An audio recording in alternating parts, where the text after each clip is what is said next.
Hi guys, I'm Neil from Arc Performance. I'm here to introduce Dr. Kyle Gershler. Hello. Hello. Thanks for coming. He's going to be our new chiropractor, offering chiropractic care in the future, just like what we've been doing. But I'm real excited because he's been helping me for the last few months with my back pain, hip pain, and things like that. And I've been taking chiropractor or seeing a chiropractor since I was a teenager. And he's by far the best chiropractor I've seen and progressed me the most in a very short period of time. So I'm very excited to hear from him and what he's doing with his business and what he's bringing here to Arc Performance. So welcome. Tell us a little bit about yourself and your methods and everything. Thanks, Neil. Thanks for having me, guys. So I'm Dr. Kyle Gershler. Inertia Health Center is our chiropractic clinic. And our mission is to help keep you healthy, strong, and pain-free.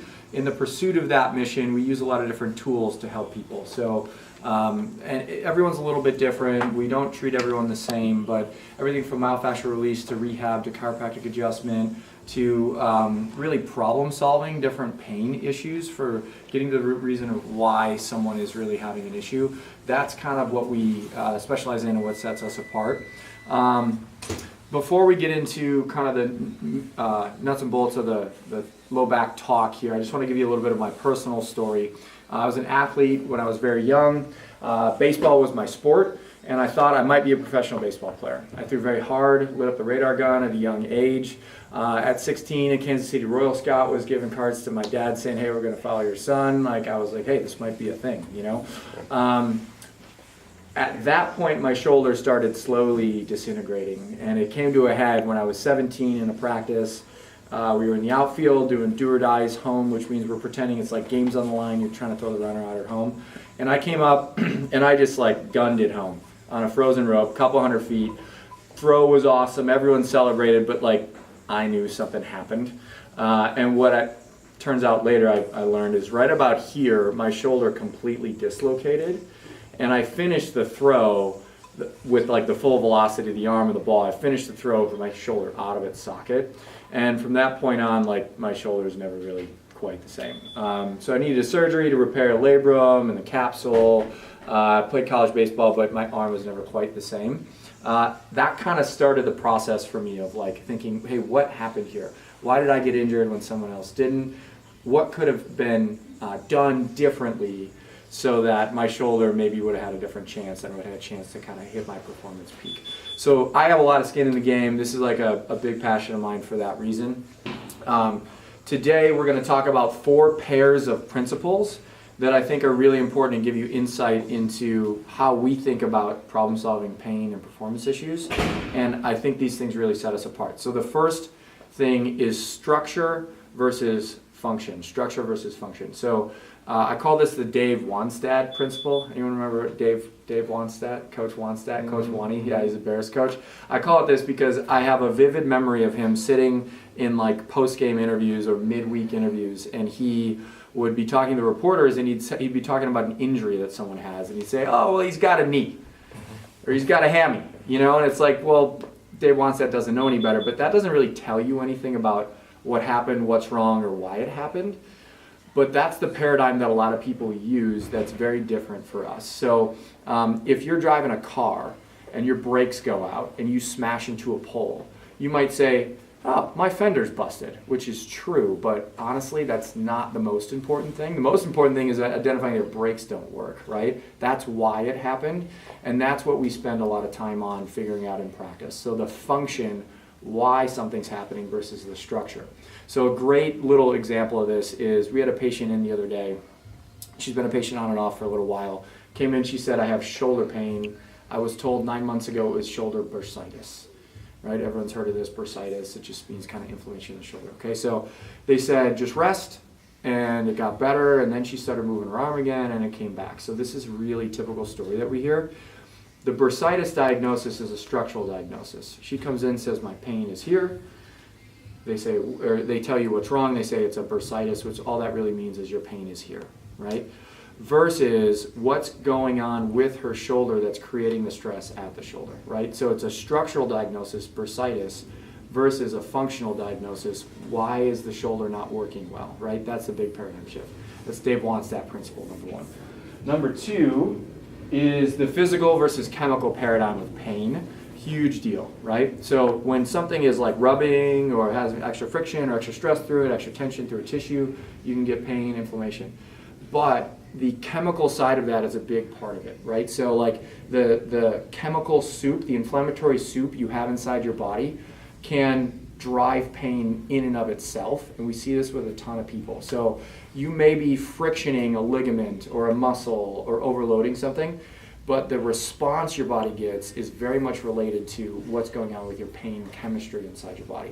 Most of that is driven by your food, right? Most of that is driven by your food. We do so this is a great, just as an example, we do a 30-day clean eating program in January.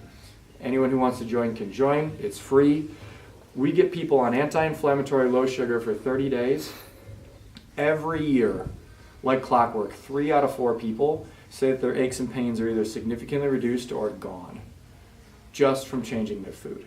That is awesome. 3 out of 4 people are walking around with food-induced pain, right? That's a huge deal. So when people come in for pain issues, we are looking at physical but also chemical. We have to decide like how much of each bucket they're sitting in. Does that make sense? Mm-hmm. Yeah. The third pairing here is trauma versus non-trauma. This is really important. If you go outside and you get hit by a car, there's a very clear reason why you have pain. If you're on the treadmill and you're walking and all of a sudden your knee hurts, that's less clear. Does that make sense? That requires a lot more problem solving, and it requires usually a realization with the patient that like, hey, like I'm creating my own problem, right? The way I'm moving every day, something I'm doing every day is creating an inefficiency in movement, extra stress through a tissue, whatever it is, and I need to change something. If it's a completely traumatic issue, right, if you're in an accident, then you don't need to change, you just need to heal, right? And there may be some other things you need to do. But if you have a non-traumatic issue, you are the problem, right? Which is hard to come to terms with a lot of times for people, right? This was a big issue with like, I remember watching when Derrick Rose was falling apart. Man, that guy wasn't getting hit by anybody. He's just jumping, landing, and his knees are blown up, right? So like something in the way he was moving was creating that extra stress, and he had the non-traumatic bucket going versus the traumatic bucket. Very important to classify that in our practice. And then finally, tight muscles versus weak muscles, right? The fourth pairing here. What do you guys think, like what's more important, tight muscle or weak muscle? Weak. Weak muscle? I was going to say yes. Yes, yes, double, both, yeah, both, yeah, you got it, both. So, why do you say weak muscles are more important? Just on my personal experience, if I have somebody, say a client, they're like, I feel like something's tight, I can't, they're lacking mobility, I'd say 7 out of 10 times what I find is their hamstrings are weak. It's not that they necessarily don't have mobility. They're just, their body's compensating. They get to a certain point, they're not strong enough, and their body's just, it's autonomic, they shut off, and they're just like, I can't go any lower. Sure. That's why I say, I'm not saying tight muscles don't exist, but to me, weak muscles don't only seem to be the problem. Totally. This is good. This is really, you're a smart guy. I don't know where you got him, but he's tight muscles and weak muscles. Muscle tone gives us data, right? Yeah. So if a muscle is tight, we have to ask why that's happening. And not just sit there. I mean, how many, you guys have been training for a while, right? How many times you had someone say, my hamstrings are tight, and they say, I'm stretching them, and you ask how long, and they're like 10 years, right? Well, it's like, that's not working, right? That's not, we're missing some part of the puzzle, right? Usually, when a muscle is tight, there's another muscle that's not doing its job, right? That's the kind of the sequence that I find. A muscle gets weak and then something else compensates and starts to get tight, and then you're like, why can't I get this to release? The thing is, people complain about this one. They don't complain about the weak one. You know, my hamstrings are tight, my back is tight, my neck is tight. So they complain about the tight muscle. The tight muscle is usually, not always, usually secondary though to something else that's not working the way it should, right? Makes sense. Good. Excellent. Excellent work. So 4 principles, the pairings that I think are really important in terms of problem solving pain, no matter where it is. It's structure versus function. It's chemical versus physical. Trauma versus non-trauma, right? And then weak muscle, tight muscle paradigm. What are we dealing with? When we are looking into fixing someone's pain, back pain, weak muscles are our first target. We got to figure out what's weak, what's not working the way it should. Tight muscles usually are overworking, overcompensating, doing double work, right? That makes sense. Cool. All right, so what do we do with that? So in the office, there's a number of different things that we'll do, right? We have to figure out what's the biggest issue. To be very specific with that, we'll do some muscle testing. So we'll go through and we'll actually figure out which muscles are the weakest, right? We can test everything around the hip, everything around the back, shoulder, neck, whatever it is. The cool thing is when you start to realize like these things aren't just local, they can be regional and global too, right? So people come in with neck pain, they have some tightness, some weakness here, but you can trace weakness and stability all the way down through here, and then sometimes even the hips.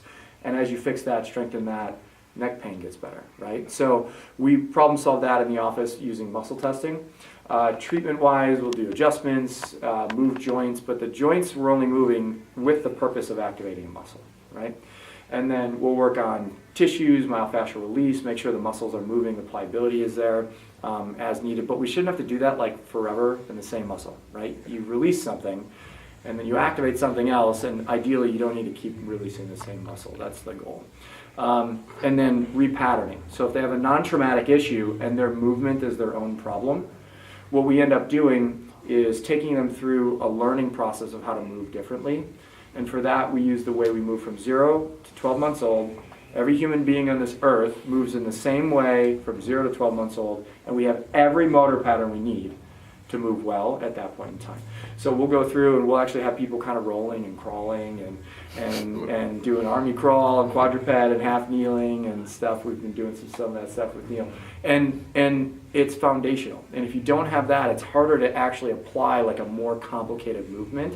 So we do mostly developmental movements. It's mostly closed chain, isometric, slow stuff, people controlling their body a little bit different. So that's kind of big picture.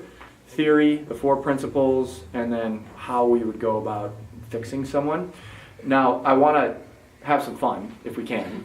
And I want to ask if anyone has like any lingering weird pain or long issue, or if you have a post-surgical thing that's been bugging you, or you've had surgery in an area and maybe it doesn't feel quite right even a year later, 10 years later, anything like that.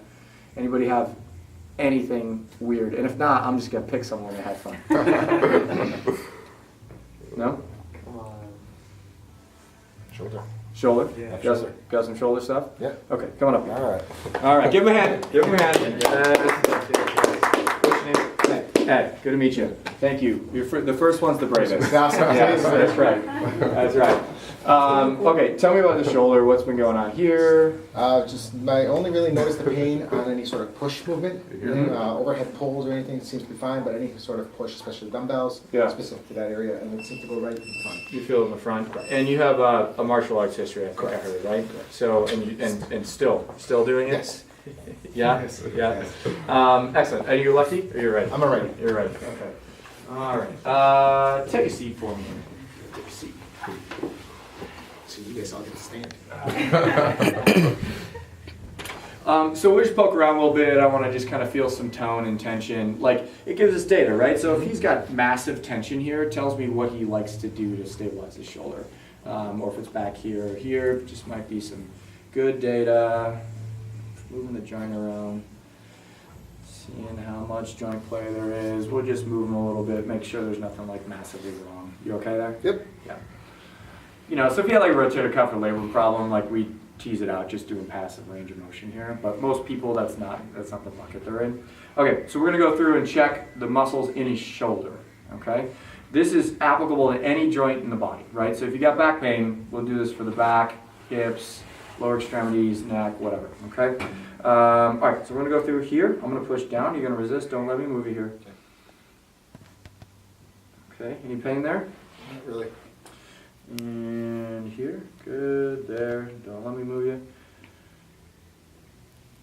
Okay, go straight, any pain there? No. There, don't let me move you. So that one's not great, right? And just for giggles, we'll go over here, hold there, and push up. And this one I could hang and do pull-ups on, right? I've left all weight elsewhere. And this one, and most likely if we keep push up, if we keep testing this, it's just gonna get tired, right? Push again, and it's gonna fatigue out. And we could do we could challenge this a number of ways. Like I could give him a weight and have him do a bunch of these and then retest and see if it's worse, right? There's a lot of ways to weave in and out of like how the load is affecting his shoulder. So that's like a very isolated long head biceps test there. And he pointed there that was like kind of the point of pain, right? So kind of makes sense. Now we're gonna check here, good. I'm gonna push here, you're gonna resist, don't let me move you. Drop the elbow all the way in, good, drop down, yeah, there you go. I'm gonna push in, don't let me move you. Okay, just checking some rotators. I'm gonna pull out, you're gonna pull your hand towards your belly button. Okay, no problem there. And straight, good, right there, push. And a little bit there. Okay, so we got some weak muscles. What do we find this week? Long head biceps, right? Some of the deltoid was good, the external rotators were good, and this up here. Can we just get a picture of him? Go ahead, right there. I'm gonna pull up. You're gonna resist here. And there, and here. Good. I'm gonna push forward. You're gonna resist. This is lower trap. That probably could be better. Mid trap. Okay. Relax here. This would be posterior delt. I'm going to push here. You're going to pull back like you're starting a lawnmower. Okay? Go ahead. Not bad there. Relax here. Okay, so what we're going to do is go through and now see if we can affect a change. So we found a weak muscle, and now we got to just see what's affecting this area. So a lot of things that we could check. We could check neck, how the neck muscles are working, how the vertebrae are moving here, mid-back, thoracic spine, shoulder blade, actual glenohumeral joint. All these things can be affecting how he's firing that long head biceps. I'm just going to check the biceps itself. It's okay to cry. It's okay. It's allergies, if anyone asks. It's allergies, yes. So when you make small talk to try and distract him, you know, say how about those Cubs or something like that. I'm a White Sox fan, so anything you say about the Cubs, I'll just argue with you. Yeah. Okay, bring this here. Good. Hold up tight. Push up real tight.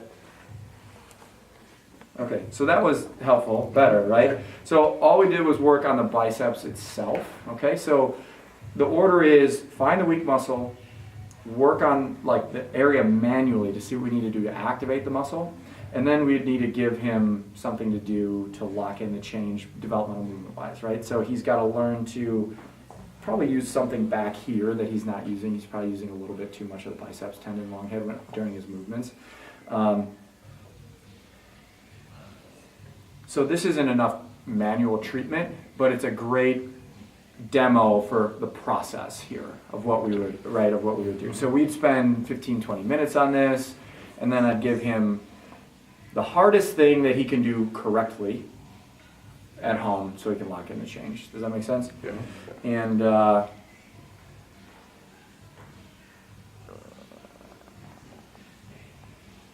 you White Sox fan?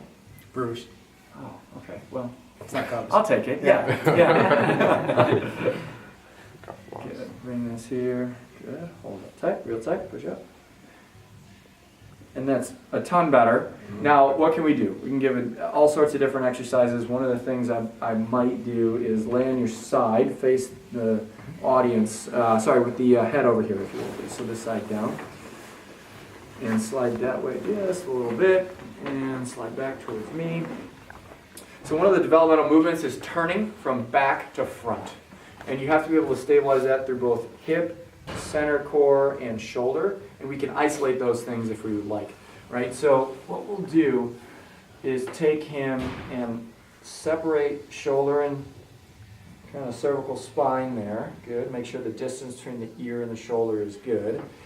And we can do a little bend here for me. Good. And you're going to roll over on top of the arm here, nice and easy. No pain there, right? No. Okay. You're going to squish down like there's a spider under your elbow. Squish it. Good. Squish, squish. Keep the pressure and roll forward, but keep the pressure and roll forward. Keep the pressure and roll forward. And now keep the pressure and roll backwards. So this is kind of forwards and backwards through the rolling pattern, developmental rolling pattern. Push.